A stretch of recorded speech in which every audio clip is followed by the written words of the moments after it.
Let's go, baby. Let's get it, man.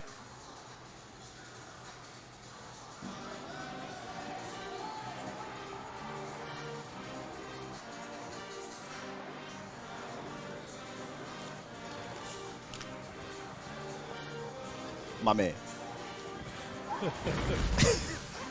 Welcome in, Cowboys Nation, to the Game Day Live halftime show where Brett Maher kicks a 60-yard field goal, not once, but twice. The Cowboys should have 6 points for that, in my opinion. I don't know what the NFL, the referees, whomever were trying to do at the end of that, but that is a great way to end the half for Brett Maher. A dominant performance by the Dallas Cowboys, Jesse Alley, who are up 23-3. This game ain't even as close as that score, if you ask me. The NFL's first 120-yard field goal. Facts. And for Brett Maher, that's his first 60-plus yard field goal. Oddly enough, he has the most 60-plus yard field goals made of all time. Wow. No one has made more 60-plus yard field goals than Brett Maher. As you say, Maher. He's killing it right now, man. And this Cowboys offense is doing some of the things that we needed them to do. And the most important thing, in my opinion, aside from taking care of the ball, is converting on third downs, Jesse. They have been flat out dominant. I want to say there's something about where we at here. 8 for 10. 8 for 10. This is very reminiscent of the game against Chicago where they converted a season high, the most three-point third down conversion since like 1980 something, man. 82%. They're at 80% right now, and that has helped keep the time of possession on their side by a good amount, 19 minutes to 10 minutes for the Vikings, 1944 to 10-16, and that's resulted in a 23-3 dominant performance on top of an efficient day for Dak in the first half, masterful end of that first half, and then the running game is on track as well. Everything just clicking and rolling for the Cowboys offense. And this is how I don't understand how this is not the formula week in and week out. Yeah. Like this is what you want to see from this football team. And to your point earlier in our pregame show, you said for Kirk Cousins and the Minnesota Vikings, at times they glitch too. Yep. And all of a sudden they turned into wanting to pass the ball a lot, not running the ball as much as they want to. They only have 9 runs in the first half and 15 passes when, you've yet to test really the Cowboys' run defense. You haven't committed to the run, and so that's always something when you go back and you look and go, you know what? Kellen Moore ain't the only one that glitch sometimes. Yep. Other offensive coordinators and head coaches glitch as well, but the Cowboys are putting together a masterful game plan today. Dak Prescott is efficient, 15 of 17. They got 108 yards already on the ground. Zeke has come back and he's gotten you some of the ugly yards, but there is something very unique and special about Tony Pollard. Man. I was looking at our guy, Patrick Walker. He was talking about when he talked to Coach Skip Pete, he said the difference with having Ezekiel Elliott in the lineup is linebackers at times, they like to time runs up. And when you're running with Zeke, you kind of get your timing to that, and then all of a sudden you sub in Tony Pollard, and your timing is off because he hits it so fast. So it's like that's the dynamic combination of those two running backs in the game, is that your timing gets thrown off as a linebacker and as a tackler or defender because of the two different styles of running. So having Zeke in has kind of helped a little bit, but Tony Pollard is still picking up where he left off these last 2 games, and already he's at 57 yards, 10 carries. Again, another efficient 5.7 yards a carry, as well as adding in 3 catches for 34 yards and a touchdown. I mean, he's already got 13 touches, almost 100 yards. That's usually a full day's work for Tony Pollard, but I think they're doing this 1-2 punch masterfully today. We were kind of joking about it where Tony Pollard got them down there, but there's one thing I always say about Tony Pollard, Ezekiel Elliott conversation. I am all about getting TP to rock. When you get in that red zone and you get goal to goal, it's just something about Ezekiel Elliott having the nose for the end zone. I don't care how a shell of himself he is. He's never a shell of himself to get into the end zone when you're on a go-to-goal situation. They tried it twice with TP, said, all right, let's just bring the bulldozer in here, and he got it in there for the touchdown. But I think they're doing it masterfully. Yeah. You're getting Ezekiel Elliott. He only averaging 3.2 yards per carry, but again, I do think there's something about body blows, and he's giving you those body blows, and then Tony Pollard comes in screwing up the timing from those linebackers, and he's hitting it. On the other side of the ball, Micah freaking Parsons is having a Micah freaking Parsons game. And a lot of it is at defensive end, but he had a nice sack at linebacker as well. Should have had another sack. I think the penalties are getting in these players' heads, and I thought it was going to cost the Cowboys a little bit there at the end of the game, or end of the half. But Micah ended up getting a sack anyway. Yeah. So he's just dominating up front right now. Like you said, and like I was joking about, Kevin O'Connell, he can beat Kellen Moore. And what I mean by that is, we're losing? Forget running the ball. Right. We're going to throw it. And they were down by, 7 points or 10 points, and instead of giving it to the guy that's averaging 5.6 yards per carry, throw.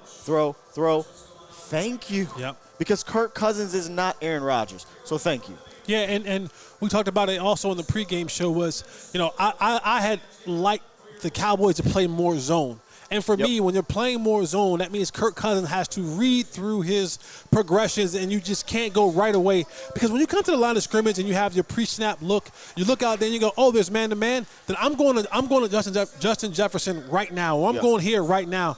But when you have this zone concept, you make Kirk Cousins now, especially when you go to zone late. It's one thing to line up in it, but when you shift to it, now a quarterback, what he sees pre-snap and what he sees post-snap, that sometimes makes a quarterback have to kind of pump a little bit or reread what he thought he read pre-snap. And when you have prolific pass rushers like Micah Parsons, when you have guys like Dorn Armstrong and Sam Williams and Tank Lawrence and all these other guys coming after the quarterback, and you're down your left tackle, it only bodes well for the Cowboys defensively. So that's what Dan Quinn has been able to do. He's been able to mix it up. Sometimes you've seen Trayvon Diggs travel with Justin Jefferson, but a lot of it has to just be in zone, be where you're supposed to be, drop to your designated markers, and then allow your pass rushers the privilege of pass rushing to do what they do. And right now they have 3 sacks on Kirk Cousins as well as a strip fumble as well. Yep, the chess match that Dan Quinn is playing right now is working. And they showed, I think it was Tony was talking about how they came into that zone late, and that's been a fact. I guess they've been doing it a few times. We don't have the privy of the full view, but he does. And he said they've done it a few times. So that cat and mouse game that the Cowboys are playing with Kirk Cousins is working in the Cowboys' favor. And right now, Justin Jefferson, 3 receptions for 33 yards. You will take that all day and tomorrow in the first Even half. if he doubled that, 6 catches for 66 yards, it's nothing.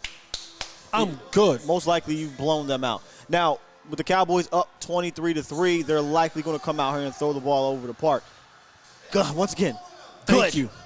Good. And I don't think they need to really do too much of the – now you're at the position where you talked about in the pre-show and you're talking about now. I don't think you need to do too much of that traveling situation because now you can just say, hey, we'll just mix up these zones. And when it comes to, like I said, big moments, that's when I want – Justin Jefferson or Trayvon Diggs on Justin Jefferson. But at this point, disguise your zones, mix them up, and get after Kirk Cousins because what Kirk Cousins is doing right now is, all right, the rush is coming, just get the ball out. He's trying to get the ball out, and he's airballing it, he's throwing it in the dirt, or he's clutching it, and should have been sacked probably 4 times in this half. So they're doing a masterful job. But Brett Maher has just been excellent this year. You're talking about all 3 phases of the game. The Cowboys are winning in all 3 phases of the game. Dominating offensively, time of possession, running the ball, passing the ball. Defensively, 3 points. They aren't really doing anything with you in that department. And then Brett Maher just boots 2 60-yard field goals plus a couple other ones. He had a 53-yarder and a 20-something yarder. All right, so you got 3. Right. 3 field goals in the first half. Your offense is moving the ball.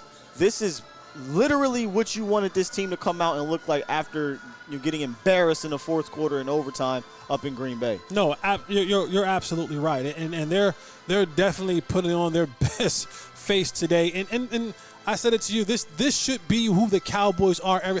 I said it. I wrote down in my notes after the second possession to the one you're talking about with Tony Pollard. They went 10 plays, 75 yards, 43 yards by Tony Pollard that led to a Zeke touchdown. That's when I said, Tony Pollard, you got to finish your happy meal, homie. Yeah. You didn't finish your happy meal. Big bro came and stole your chicken nuggets. But then I wrote, this should be the identity of the Cowboys. Yeah. Period. That's what they should want to come out there and do every single time is just be dominant, man. Just go down there and just pick teams apart left and right, leading off with your run game and then using a play-action pass to come off that. And I love how Dak is in control of this game, too. We were kind of joking around at the end of that half. Listen, if you're going to try to throw it, don't go across that middle of the field right now. Not in this moment. And to his advantage, and to be fair to him, he didn't. And I'm loving what they're doing, what he's doing, and just taking the underneath stuff when they go into that too high, because they're doing a lot of that, which is a little bit surprising because that was something that Zimmer did a lot. You know, he would just drop back in the too high sit. Harrison Smith, and it used to be the other cat that's now in Philly, I believe, as their safeties. And Dak's like, all right, cool. If you're not going to disguise that, he'll dunk it right. He'll dip it right to Tony Pollard, Dalton Schultz, CeeDee Lamb, whoever. It's when you start getting that disguise situation going. And you got CeeDee Lamb going across the middle where you get that miscommunication. But he's just under control in this game right now, and they got to kind of keep that up in the second half. There's one little bit of a caveat that we have to kind of keep notice on. The Minnesota Vikings are 3-1 this year when being down 10+ more points. So this is a team who we talk about all year long. They've been down a lot of these games and they won a lot of one possession games. Yeah. So for the Cowboys, this isn't an opportunity where you come out and have a dominant first half and then you take a breath and you lay down and you come out and you kind of like, Kellen Moore, don't get conservative. Don't get kind of lackadaisical. Continue to be who you are. Continue to dominate the run game, dominate the time of possession. Continue to put these guys in third and long situations so that you can get after the quarterback. But just know that this team all year long, that 3 of its wins have come from being down 10+ points in the second, in the game in general, but especially in the second half. Hey, listen, I don't know what the record is when the Cowboys are up by 20 at halftime, but dang it, don't you dare squander that. Well, since last year, Dallas is 14-0 when they lead at halftime. There you go. So they have an opportunity to complete a trifecta. Again, almost just a chef's kiss perfection here in the first half, but they have a chance to complete a trifecta. They kicked the ball off, got the turnover, got the points from the turnover. That's number 1. Then they get the ball at the end of the half. They go down and score points. That's number 2. They get the ball in the second half.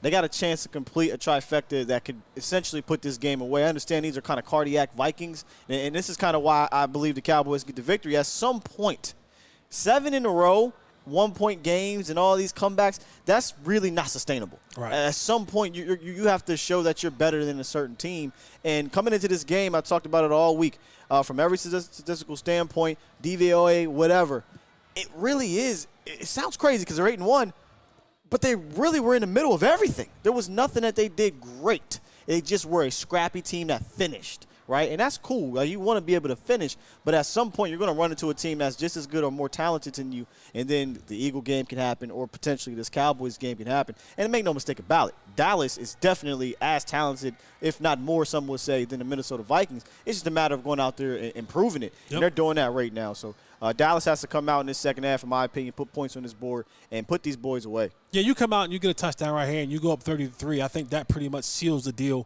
for you. I don't care how much cardiac they got in them. Yeah, you get down 30. Arrest. Yeah, that's about it. We call a corner, you're done. So, the Cowboys got to just stay focused, stay locked in, and come back out in the second half with the same intensity, same passion, same fire. Like, don't lose that passion. Don't lose that fire that you came into this game with. Yeah, don't lose that sense of urgency that you had in the first half and finish this game and get on out of here with a victory. 3 Fs. Stay focused, keep that fire, and finish, Cowboys Nation. That's what we're looking for here in the second half. Make sure y'all join us in the post-game show. Should be a good one. I'm just going to chill because the last time it's going to be a good one. It's going to be a good one. But it should be. They should be able to tee off in the second half, Jesse. Absolutely. Jesse Alley, Scott Walker still join us here in the post-game show. Enjoy this second half, Cowboys Nation. We out of here. Peace.